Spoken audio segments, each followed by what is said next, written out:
Okay, so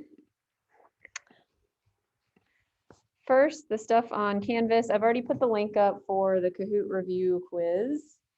You guys on Zoom can see there. It's up here under modules, the links module basically. So you can go here, look at the review quiz. I usually pull at least a question from there for the exam.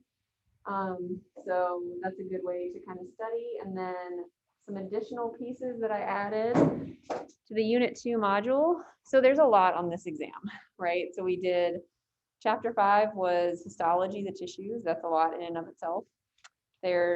After that, we did the integumentary system. Not too long, but there's a good amount of detail and lists and layers and stuff in the integumentary system.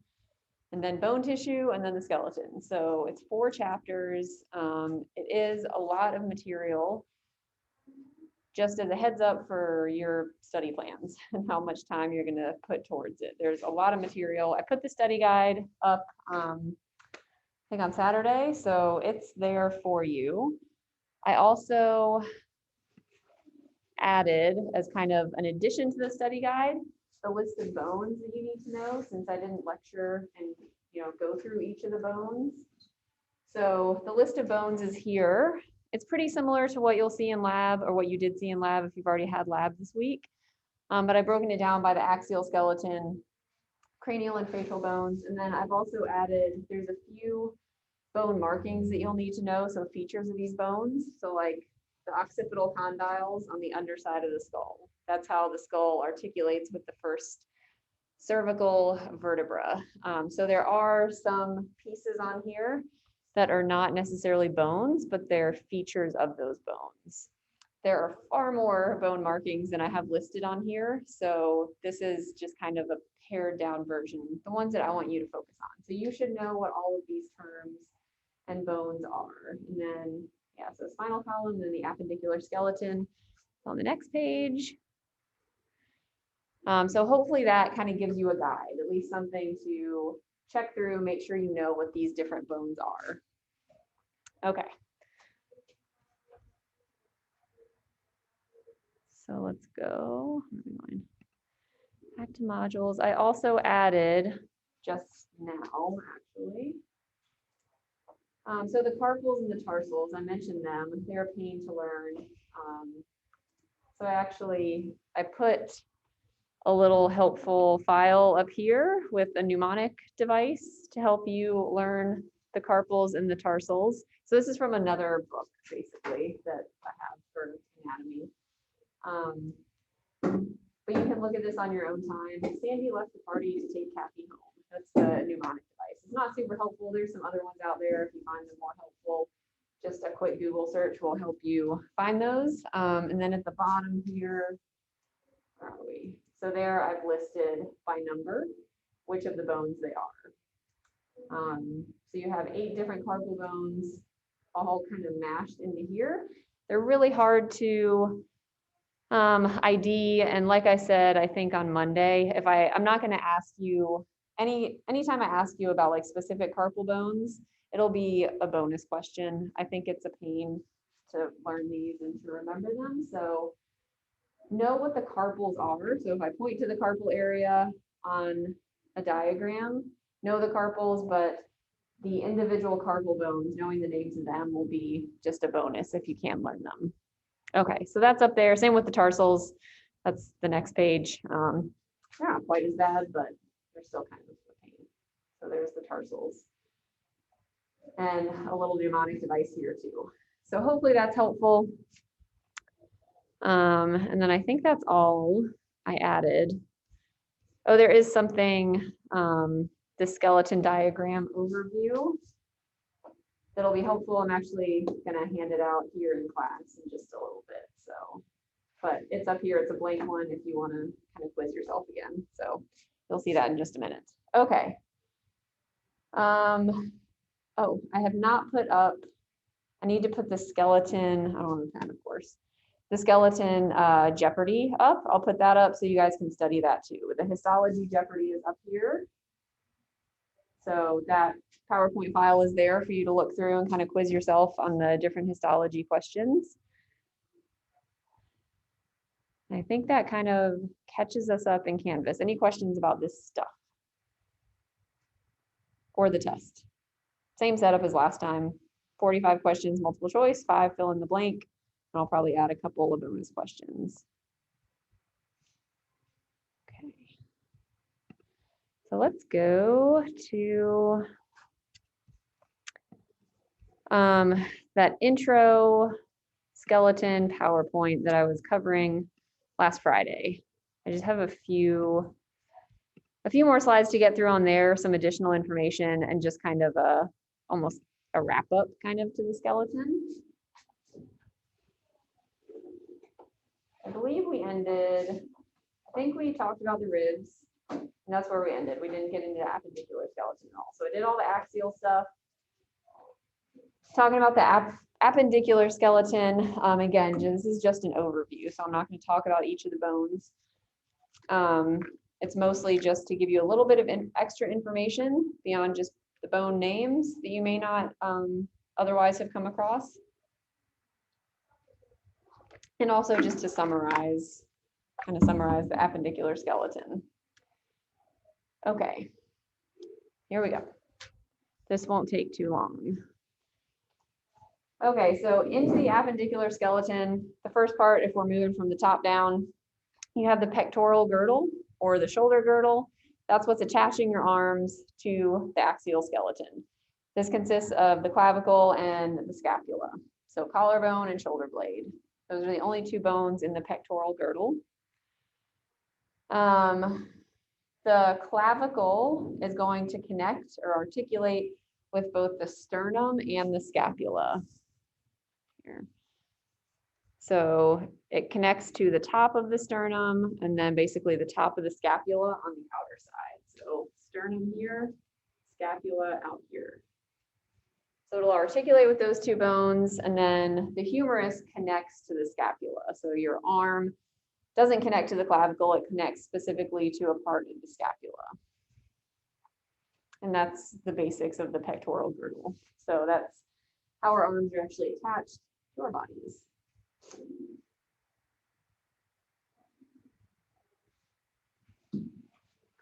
And into the upper limb. So these are the main pieces of the upper limb. The metacarpals and the phalanges, you'll want to be able to name the individual bones. Like I said, the carpals, just know that this group of bones is the carpals. And if you want to go a step above and beyond and learn the actual names of those 8 bones, have at it. But that'll be, like I said, it will be a bonus question. I've said it so many times that yes, it'll be a bonus question on the exam. Okay, so the upper limb. The upper limb essentially has kind of 4 different regions. There's 30 bones in each of the upper limbs. There's also 30 bones in each of the lower limbs. So that's kind of convenient. So 30 bones in each limb of our body. You guys are probably pretty familiar with these by now. The brachium and the antebrachium. Brachium is upper arm. Antebrachium is the lower arm. The upper arm is just the humerus. It's a very simple, just one bone setup there. The antebrachium has 2 bones, the radius and the ulna. So the radius is on the thumb side, and this is when a person is standing in anatomical position, so with his or her hands forward. The radius is going to be on the thumb side of the arm. The ulna is on the pinky side. Interestingly, if you flip your hand over, those bones cross. So it kind of changes, but well, not, I guess, overall, you still have the radius on this side. But they won't be parallel anymore, they'll be crossed. We'll talk about that when we talk about joints. So radius, ulna, and then the hand. There's those 8 small cuboid kind of bones in the wrist that make up the carpals. The manual region is the rest of the hand. So you have the palm. In the palm, you have the metacarpals. So all of these bones that lead up to your fingers are the metacarpals. And you number them 1 to 5, starting with the thumb at 1. And then the phalanges are the fingers. And remember, you have a proximal, middle, and distal piece of each. So you have 3 bones in your fingers, right? Except for your thumb, you only have 2. You have a proximal and a distal. And then those are also numbered 1 through 5, starting with the thumb at 1, 5 on the pinky side. Okay, that summarizes the upper limb in one simple slide.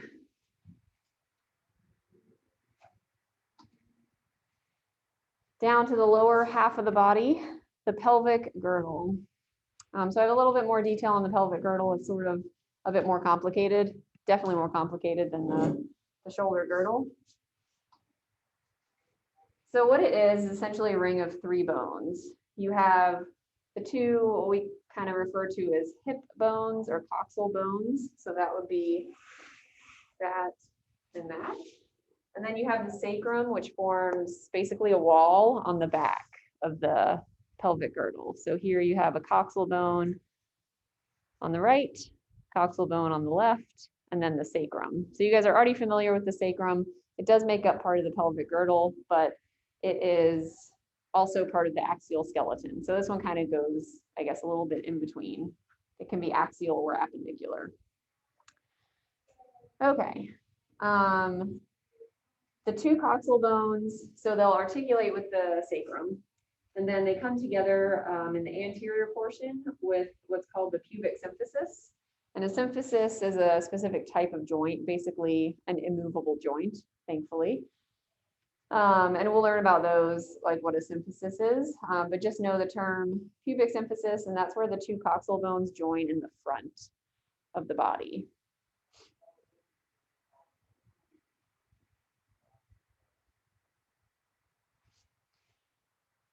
All right, so that's the basics of the pelvic girdle. I have a few more details that I do want you to know. First is the fact that, so this is just one hip bone. So if you imagine one side of your hip being pulled off, this is just one side of it. Each of those coxal bones is made up of 3 bones that were once not fused in childhood, but in adulthood, they've all fused together, the ilium, the ischium, and the pubis. So they're still considered 3 different bones, even though they're now fused, and you can't even really see the fusion for the most part in adult bones. So the ilium is going to be this top portion up here, kind of what you can feel, what you think of as your hip, that's your ilium. So ilium up here, that brownish color. The ischium is sort of posterior and below that. And the ischium is what you sit on. So when you sit and you feel the bone of your hip on the chair, that's what's actually hitting the chair, the ischium. And then the pubis is just the anterior portion below the ilium. And that's what the 2 pubic bones come together at the front in that pubic symphysis. So 3 bones, but they're all fused together for adults.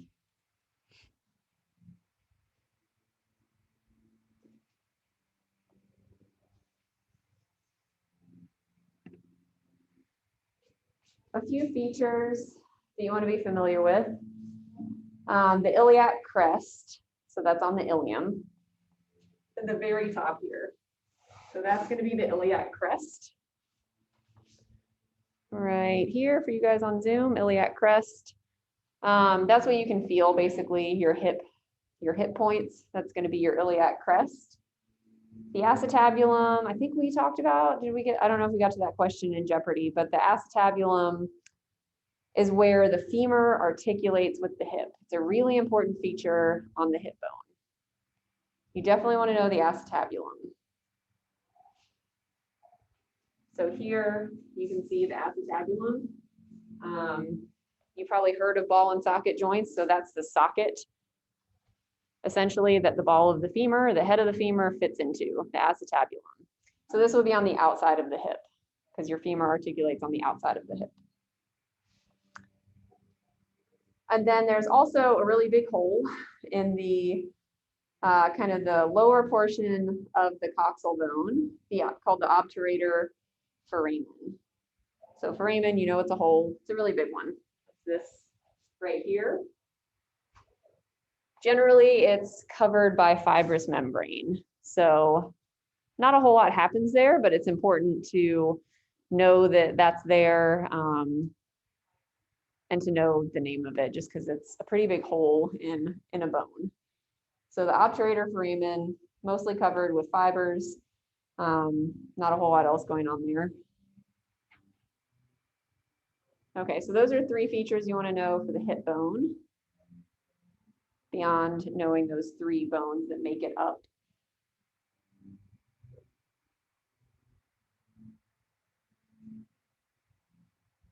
I think that's all I have on the pelvic girdle. Oh, some pictures. So here you can see on a skeleton versus just diagrams, you have the ilium, which makes up kind of the big portion of those coxal bones. The ischium, that's what you're going to sit on. And then the pubis is the first or the anterior portion of the coxal bone. So if that's helpful, kind of it's a little bit more realistic looking at it that way with the highlighted portions. Okay. That's all I have on the pelvic girdle. Now onto the lower limb. These are the basic pieces of it. It's broken down pretty similarly, just different names of bones up to the arm. So the limbs have a lot of similarities, which is nice. 4 regions, 30 bones, just like the arms. The bones are divided up slightly differently. So the upper portion of the leg is made up of the femur, that's the thigh bone. You also have the patella. So this is kind of unique from we don't have anything that an analogous bone to the patella in the arm, right? It's just basically the humerus, the radius, and the ulna. In your leg, you have the femur, the patella, and then the tibia and fibula. So you kind of have an extra bone in there in the main part of the limb. The patella is the kneecap. It's just kind of a roundish, slightly triangular shaped bone. The lower leg is going to be the tibia and the fibula.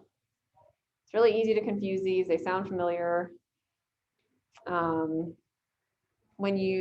Tibia is the big bone in the middle, basically the bone that supports most of your weight. That's the tibia. The fibula is sort of a smaller bone off to the side that helps support the tibia. So tibia and fibula, an easy way to remember, the tibia is the big one. You can think tibia is tough. So the tibia is tough. It's the big bone in the lower part of your leg. The fibula is just off to the side, helping support it. All right, so upper leg, lower leg, onto the foot. So now we have the tarsal region. So the carpals are the wrist. The tarsals are the ankle. There's only 7 bones here versus 8 in the carpals. Like I said, you don't need to learn them if you don't want to. That document is on Canvas if you do want to go above and beyond and learn them. A couple of them are actually pretty easy.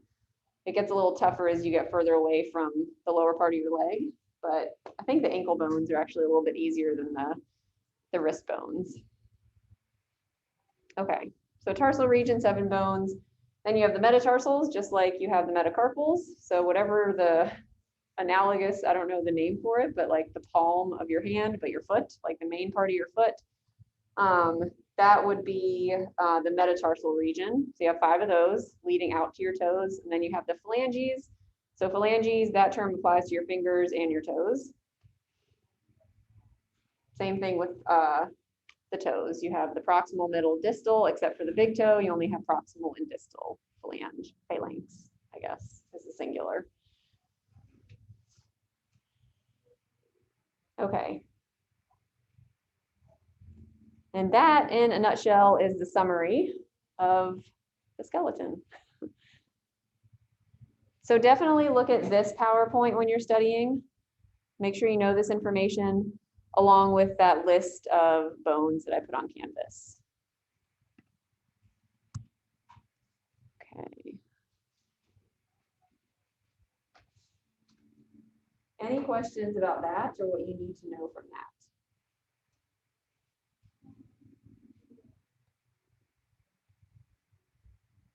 Okay. So what we're gonna do next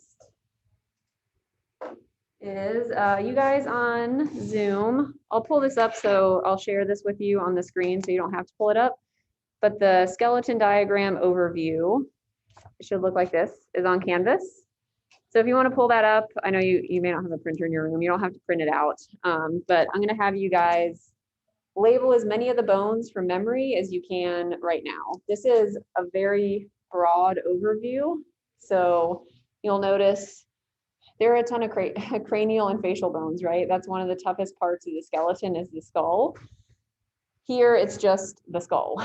So it's, again, a really broad overview, but it'll hopefully give you a good sense of where you're at and knowing some of the bigger bones of the body. So put your notes away, and I'll hand these out, see how many you can get just on your own at first, just as kind of a little self-quiz to see how you're doing as far as prepping for the exam. And I know you probably haven't studied yet, so this is just for your own benefit.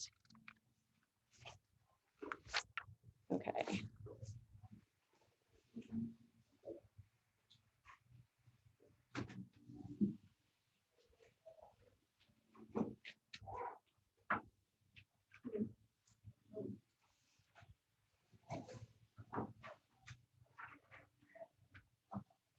Okay, so take a few minutes to do that. And for you guys on Zoom, I'll share it in case you don't want to pull it up on Canvas, I guess. Make sure you have it. And you can just write it's just lines with numbers on it, so you can just do that on any sheet of paper that you want.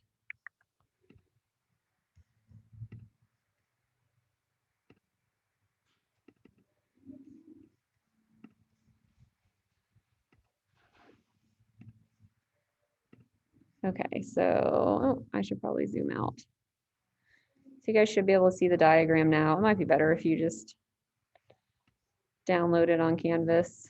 Zoom out one more. Okay. Sorry, it's probably kind of small for you guys on Zoom, but it is on Canvas for you.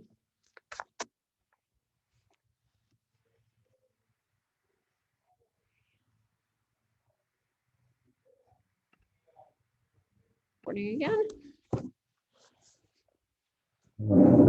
All right, so Kahoot quiz time. So I think this Kahoot quiz will kind of put into perspective how varied the material is going to be on this exam, just because it's 4 chapters. So I guess the first test was 4 chapters as well, but these chapters are a bit heavier, I would say. So there we go. Okay, so you guys on Zoom, angle this, hopefully you can see it. There we go.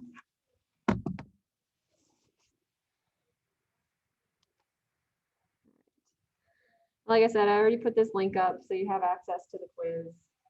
You can study off of that.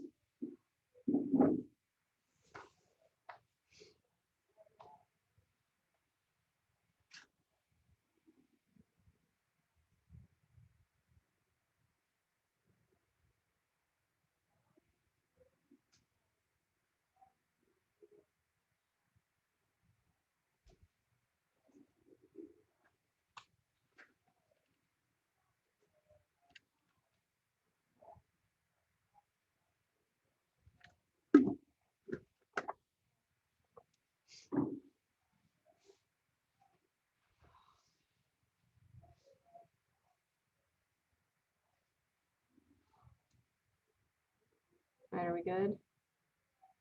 Okay, I'm gonna go ahead and start it in the interest of time. The pin will still be at the bottom if you still need to join. Okay, here we go.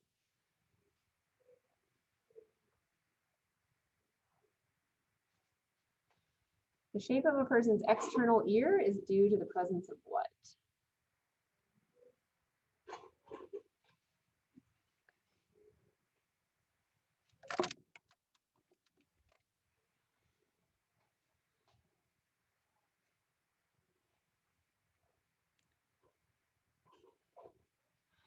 Oh, nice. Good job. So that's a tough one to start with. You guys do well.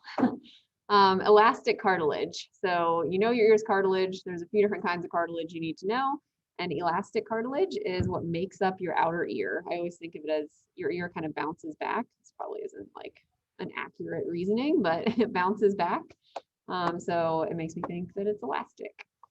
All right.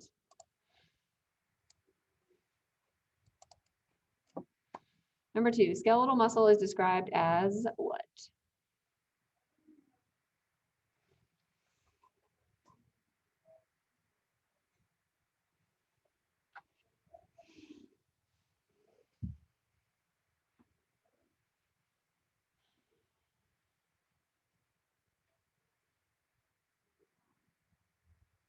Nice, good job.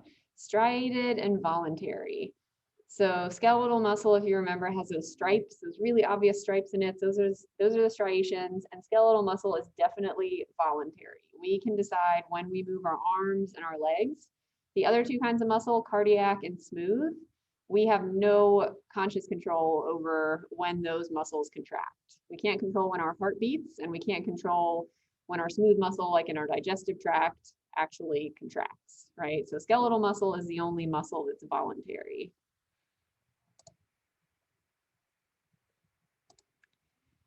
All right, number 3. The lining of the body surface and body cavities is called what kind of tissue?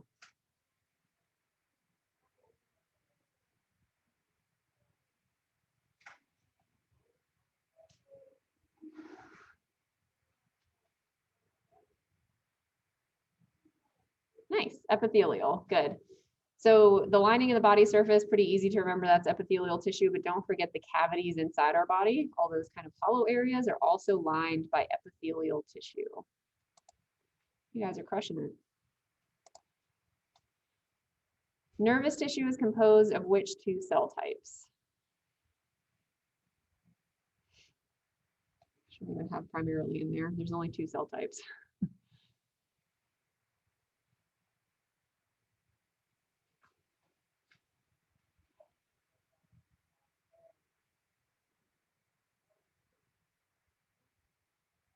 Nice, neurons and neuroglia.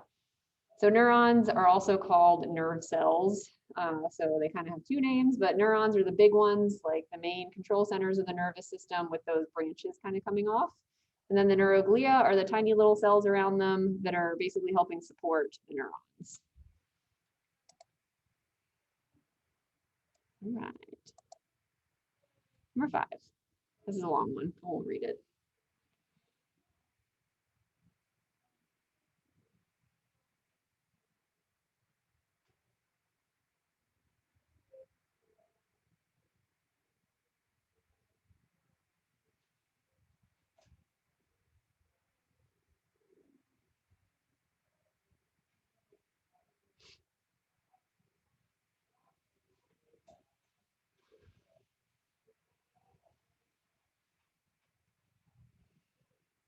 Okay, that was a long one and kind of involved. So that is understandable that a lot of people didn't get it. So thick versus thin skin. Thick skin has 1 extra layer in it. That is the stratum lucidum.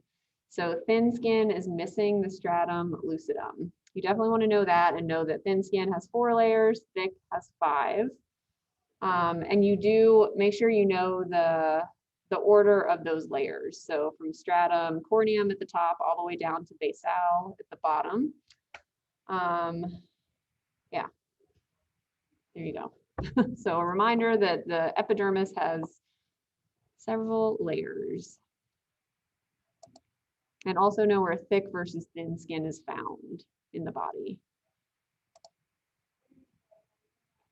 Tall, narrow epithelial cells that are all connected to the basement membrane make up what tissue?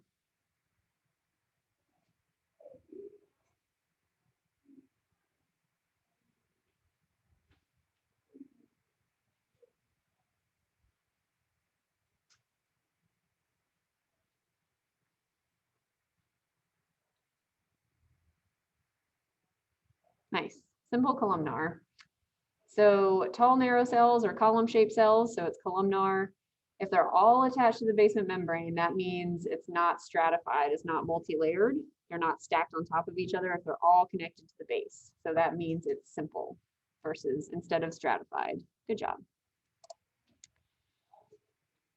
All right. Vasodilation is a method of whatting the body, basically. It's partially accomplished by a what system?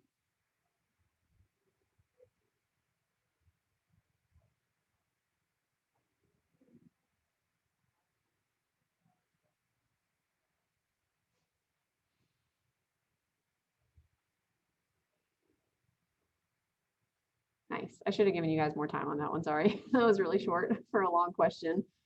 So vasodilation is how the body, one method that the body uses to cool itself down. So vasodilation, that means the blood vessels, the vaso part, dilates. So when they dilate or expand, that's going to release heat.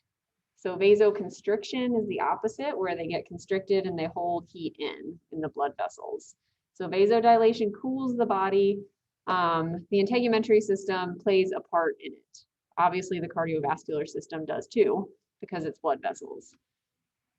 All right.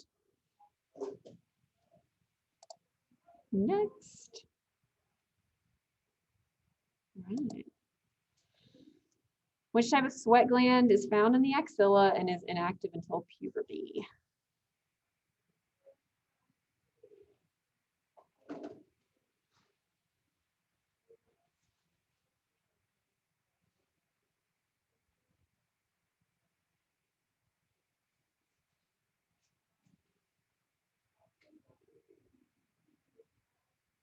All right, apocrine is the right answer.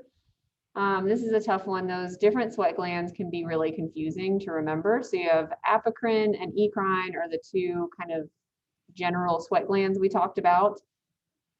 Apocrine releases, so the eccrine sweat glands are the typical sweat glands you think of. That's what's releasing water and salt when you're sweating. The apocrine sweat glands are releasing water and salt along with kind of fatty substances.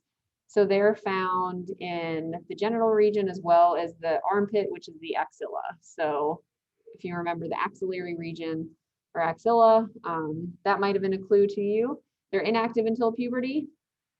And then sebaceous glands are the ones, so these are all different kinds of glands. Apocrine and eccrine are the sweat, two different kinds of sweat glands. Sebaceous glands are releasing oil. Ceruminous glands are releasing earwax, essentially. So definitely go back and study those different kinds of glands from the integumentary system lecture.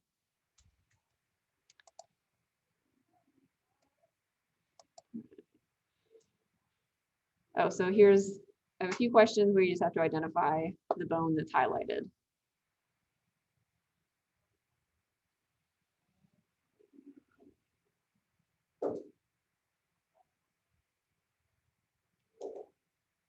Nice, clavicle. Yep, so that's the collarbone up there on the top of the, connected to the sternum and the scapula. That is the clavicle.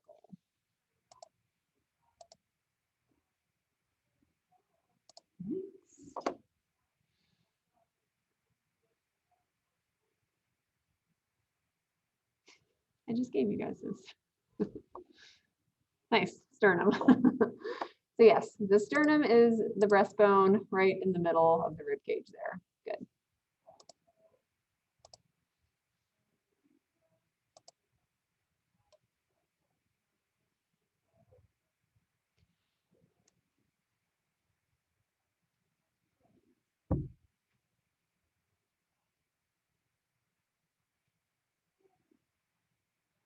All right, scapula, good. So that's the shoulder blade on the back.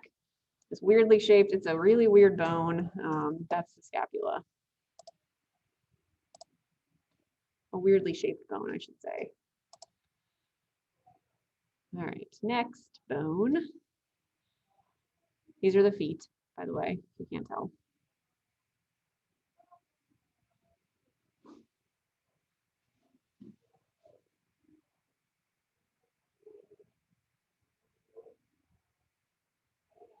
Metatarsals, good. Most people got that. So the metatarsals, like I said, whatever the palm version of the foot would be, like the main surface area of the foot, Those are the metatarsals. So here you have the tarsals. You can see those bones. Metatarsals are on top of the tarsals, essentially, kind of one step out, a little further out from the body.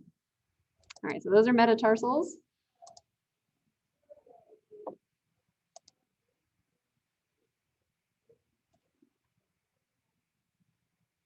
So the specific region here is important.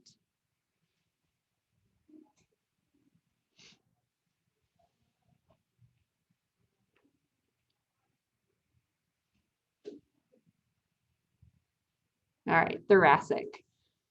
So the cervical vertebrae would be up here in the neck. So those are the cervical. The thoracic are what the ribs are attached to. So you can see the ribs actually attaching here on the back. Those are the thoracic vertebrae.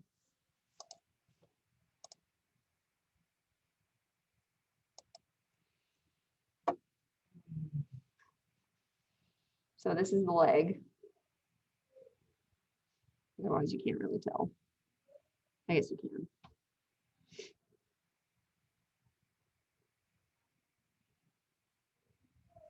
Nice, yep, the patella. So the patella is a really easy bone to ID, right? Here's the femur, here's the tibia, and then the little fibula down here. The patella sits kind of right in between that upper and lower leg piece. Good job. All right. Which type of gland? Oh, this is a tough one. I don't think I'd ask you. I don't like the diagram, but what gland is indicated by this letter A? Super tiny letter right there. So it's starting here and goes up to here.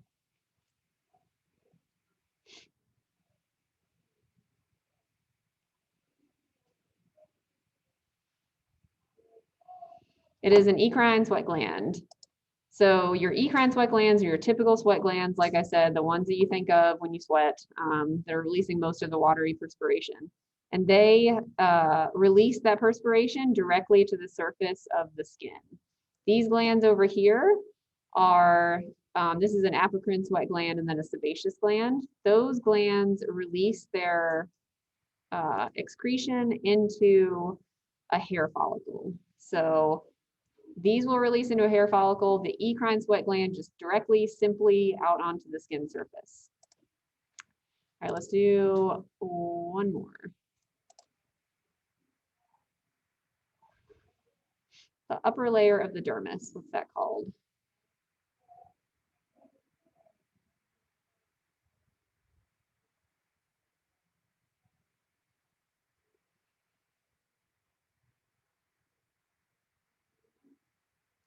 That's a tough one. So there's the epidermis, the dermis, and the hypodermis. Within each of those, well, not the hypodermis, but the epidermis and the dermis, there's layers within each of those, right? So the stratum corneum is the upper layer of the epidermis. Going down to the dermis, you have the papillary and the reticular. So the papillary is the most superficial layer of the dermis, and then the reticular is under that. So make sure you know the difference between those layers in the epidermis versus the dermis. Okay, we'll end there.